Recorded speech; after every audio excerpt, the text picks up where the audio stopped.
Again a very easy topic. हमने क्या करना है? Now we have to go from name to the formula. ठीक है? Question number 4 part A है potassium hexacyanoferic 2. ये हमारे पास नेम है, हमने इसका फॉर्मूला बताना है। अब इसके क्या क्या स्टेप्स होंगे?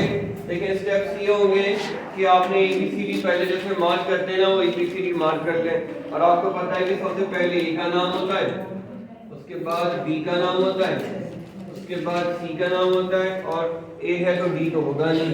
ठीक है, ये हो गया, हमने ABCD इनके नाम रख लिए। अब हमने इसका फॉर्मूला रखना है। अब फॉर्मूला इसका जो भी होगा ना, उसमें A यहाँ होगा, C यहाँ होगा, B यहाँ होगा और D तो इसमें है ही नहीं। ठीक है, हमने ये प्रीवियस नॉलेज को देखते हुए अभी तक ये काम कर लिया। पहले नाम में ABCD लिखे, तो इसका फॉर्मूला हमने ब्लैंक फॉर्मूला बना लिया और उसमें हमने ABCD लिख दिया। सही है। अब चूंकि पोटेशियम है ना, तो क्या आएगा? K आएगा। और हेक्सासाइनो है तो साइनाइड आएंगे कितने? 6। फिर फेरेट है तो आयरन आएगा, और 2 है तो इसका मतलब है कि इसका ऑक्सीडेशन नंबर हमें पता है। ये हो गया इसका फॉर्मूला। लेकिन अब जो आखिरी काम रहता है वो क्या रहता है कि यहाँ हमको जो काम वहाँ आसान था ना, वो वही काम यहाँ पे प्रॉब्लम है। वहाँ आसान क्या था कि आप A की तादाद नहीं बताते और D की तादाद नहीं बताते। अब वहाँ तो हमने बताया ही नहीं था कि A कितने, अब हमें पता ही नहीं कि पोटेशियम कितने। तो अब यहाँ पे ये मालूम करना होता है कि पोटेशियम कितने। उसका काम कैसे करते हैं? वो ऐसे करते हैं कि हम टोटल चार्ज निकालते हैं। इधर है चार्ज +2, इधर होगा चार्ज -6, इसलिए कि साइनाइड -1 होता है। अब देखते हैं कि फिर बाहर इधर चार्ज कितना आएगा A के ऊपर। अब आप बता सकते हैं कि A के ऊपर कितना चार्ज आना चाहिए? +4 आना चाहिए। अब जब पता चल गया कि A के ऊपर +4 आएगा, इसका मतलब है कि K कितने होंगे? 4। And this is all.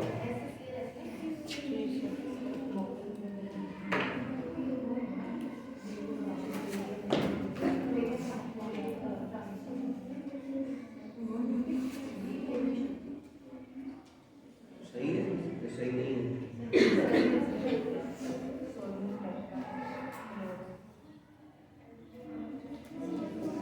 अच्छा, आप देखें, अब इसके बाद जो नेक्स्ट है वो क्या है? सोडियम टेट्राक्लोरोनिक्लेट 2, ये नाम है सोडियम टेट्राक्लोरोनिक्लेट 2। तो सोडियम क्या है बताओ? A, और ये क्या है? B, और ये C। अब हमारा जो नाम होगा उसमें AB होगा, उसके बाद C होगा और उसके बाद B होगा। सही है। तो A की जगह क्या आएगा? Na, और C की जगह क्या आएगा? निकेल, और निकेल का चार्ज कितना है? +2, और उसके बाद क्या आएगा? B में आएगा टेट्राक्लोरो। ये हो गया हमारे पास नाम। ठीक है, जितनी इंफॉर्मेशन हमें गिवन थी वो तो हमने कर ली। अब क्या करना है कि सोडियम कितने ही नहीं पता, तो क्लोरीन मिल मिला के हो गए -4। अब बताइए कि सोडियम पर कितना चार्ज होना चाहिए? सोडियम पर होना चाहिए चार्ज +2, और +2 कैसे आएगा? +2 आएगा 2 सोडियम से।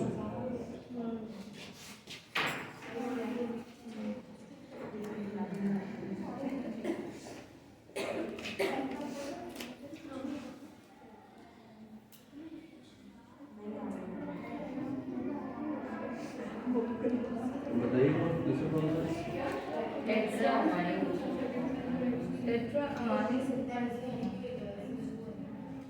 Copper sulphate.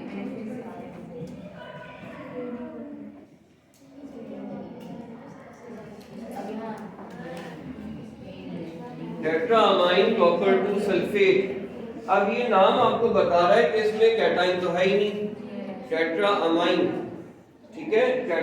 क्योंकि कैटाइन आपको नजर नहीं आ रहा, इसका मतलब है कि ए नहीं है, और अगर ए नहीं होगा तो इसका मतलब है कि बी होगा, बी के बाद सी होगा, सी के बाद डी होगा। अब हम जो ब्रैकेट बनाएंगे उस ब्रैकेट में पहले होगा सी, ए तो है ही नहीं, और ब्रैकेट में फिर होगा बी और फिर होगा डी, सही है। क्योंकि ये नहीं था तो फिर हमने ये अपनी स्कीम बनाई कि ये सारी चीजें हो सकती हैं। अब क्या होगा, बी के अंदर टेट्रा अमाइन, अमाइन कहते हैं अमोनिया को, तो ये हो गया टेट्रा अमाइन। कॉपर है तो कॉपर, और कॉपर का चार्ज है +2, और है सल्फेट, सल्फेट है SO4, ये होता है -2। अब आखिरी बात क्या रहेगी कि हमें ये नहीं पता कि डी है कितने, तो डी कितने होंगे इसमें देखेंगे, आज ही आता है। अब देखेंगे चार्ज कितना है, इधर है चार्ज +2, इधर है चार्ज 0 और इधर है चार्ज -2 जी। अब जब चार्ज 0 आ रहा है इसका मतलब है कि ये फार्मूला कंप्लीट हो चुका है। डी एक ही है, सल्फेट बेसिकली एक ही है।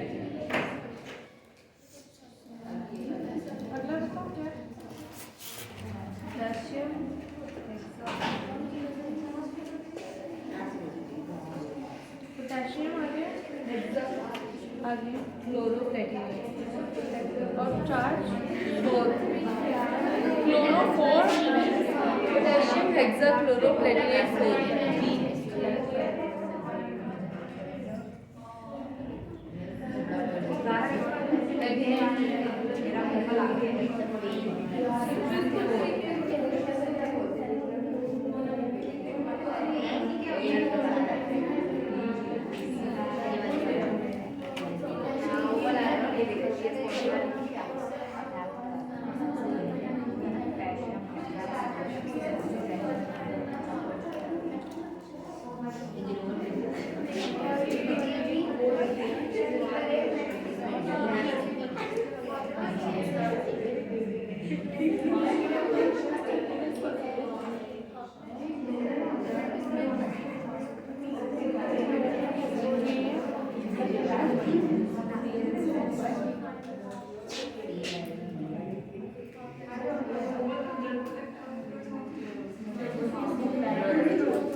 ऐसा लिगेंड जो डाई एटॉमिक या ट्राई एटॉमिक हो उसको फिर ब्रैकेट में रखते हैं।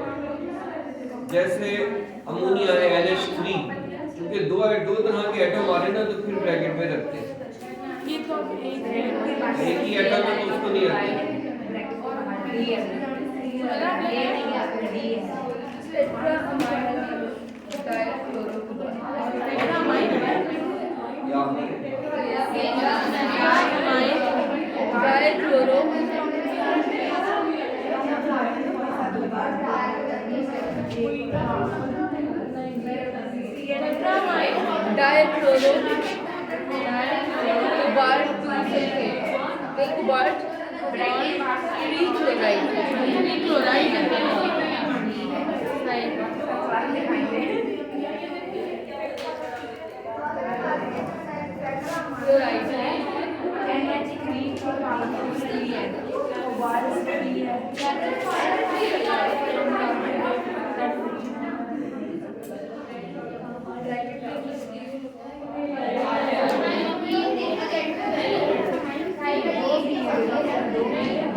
All these. अब देखिए आपका होमवर्क क्या है कि आप लोगों के जितने सारे हमने काम करा दिए रहे आपने इन सब का कोऑर्डिनेशन नंबर लिखना है अपनी कॉपी में। इनका कोऑर्डिनेशन नंबर क्या है और इसको कैलकुलेट करके मुझे सेंड करेंगी। कौन करेगा? बात सुनो, ये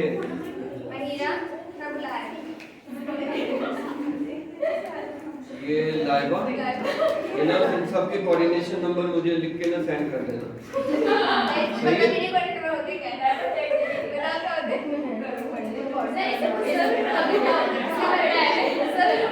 क्लोरो पहले लिखते और ये अमाइन बाद में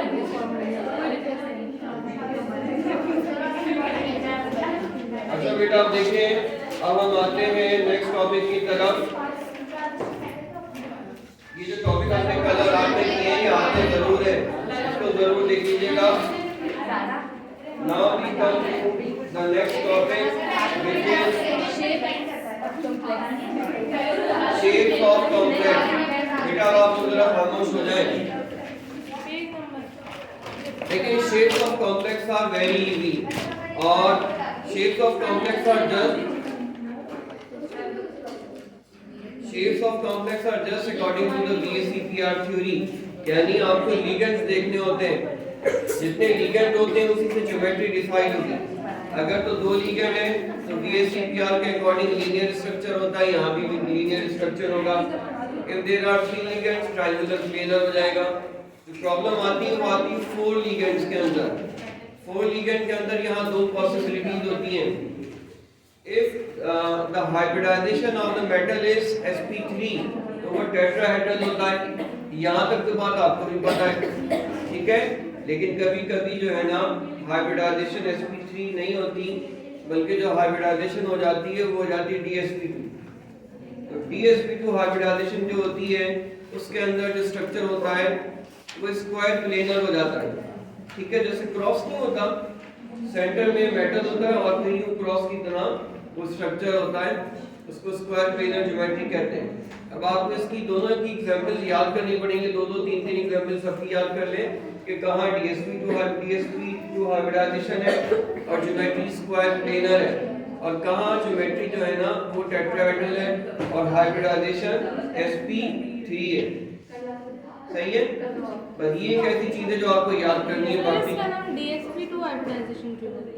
किसमें हाइब्रिडाइजेशन DSP2 होती है, जब बॉन्डिंग हो रही होती है ना तो बॉन्डिंग से पहले वो मिक्स करता है अपने ऑर्बिटल्स को, तो d ऑर्बिटल उसके बाद हाँ d के अंदर भी बॉन्डिंग हो रही होती है ना और फिर वो बॉन्ड बना रहा है, इसके लिए वो हाइब्रिडाइजेशन हो जाती है DSP।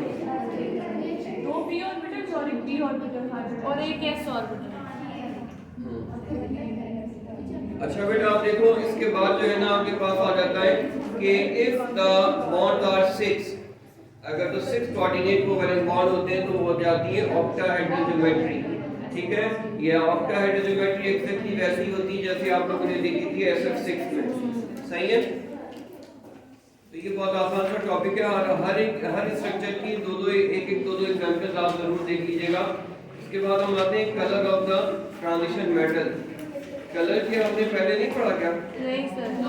देखिए जो कलर है ना, दुनिया के अंदर जो कलर होते हैं उसकी थोड़ी सी थ्योरी ये है कि basically what we see is because of the visible portion of the light emitted by the sun. जो सन ने जितनी भी लाइट्स इमिट हो रही हैं उनको कई सारी बहुत ब्रॉड स्पेक्ट्रम है, ठीक है ना। बहुत ब्रॉड स्पेक्ट्रम में तो बस इतना सा हमको नजर आता है, बहुत छोटी सी रेंज है हमारे देखने की, सही है ना। और इसी के ऊपर हमारी कहते हैं ना कि दुनिया की सारी रंगीनियां उसी छोटी सी रेंज के अंदर है और बहुत कुछ हमको नजर नहीं आता, और जो कुछ हमको नजर नहीं आता ये अल्लाह का बड़ा एहसान है, हमको नजर नहीं आता, सही है ना। इसी के अगर आप खाली अपने अंधेरे में लाइट डालने के ऊपर अपने थंब के ऊपर ही आप वो टॉर्च रख देना तो इतना रेड कलर का नजर आएगा कि आप कहेंगे कि हम ऐसे हैं अंदर से, तो वो हम शायद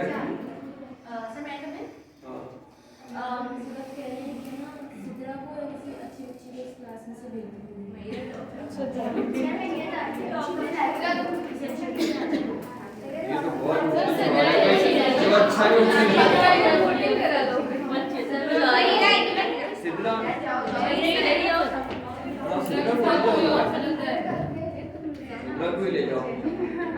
आज फिर सिद्रा पढ़ाई थी।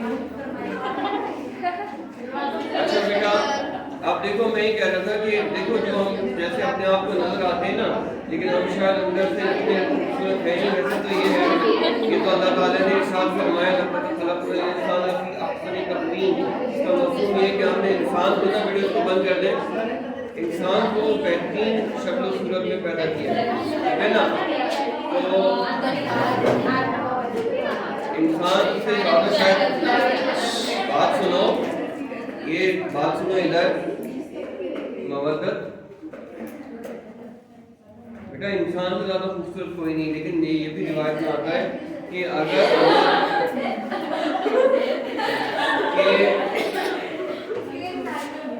ये जो है ना इंसान से ज़्यादा खूबसूरत नहीं है, लेकिन ये रिवायत में आता है कि अगर अल्लाह ताला हुस्न अखलाक को कोई सूरत देता तो उससे ज़्यादा हसीन चीज़ दुनिया में कोई नहीं। अखलाक जो है ना वो ऐसी मतलब ज़बरदस्त चीज़ है। आप देखें कि हुज़ूर, आप सीरत के वाक़यात उठा के देखें कि कितने लोग थे जो हुज़ूर अलैहिस्सलाम को कत्ल करने के लिए आते थे, लेकिन हुज़ूर अलैहिस्सलाम के अखलाक से मुतासिर होकर जो है वो कलमा पढ़ लेते थे। ये आप देखें ना, ये जिन जहाँ पे हम लोग जिंदा हैं, ये हिंदुस्तान, ये पाकिस्तान, यहाँ पे तो हमारा वो था ही नहीं। ये सब बुजुर्गान दीन के अखलाक से मुतासिर होकर लोगों ने इस्लाम कबूल किया। वो कोई डंडा लेके थोड़ी बुजुर्गान दीन ने तब्दील की थी। यकीनन उनका अखलाक इतना बेहतरीन था कि जो लोग उनसे मिलते थे मुसलमान रहते, उनके सत्ते में हम मुसलमान हैं, वरना तो हम हिंदुओं की जगह पे रह रहे हैं, हिंदुस्तान में हम रह रहे हैं।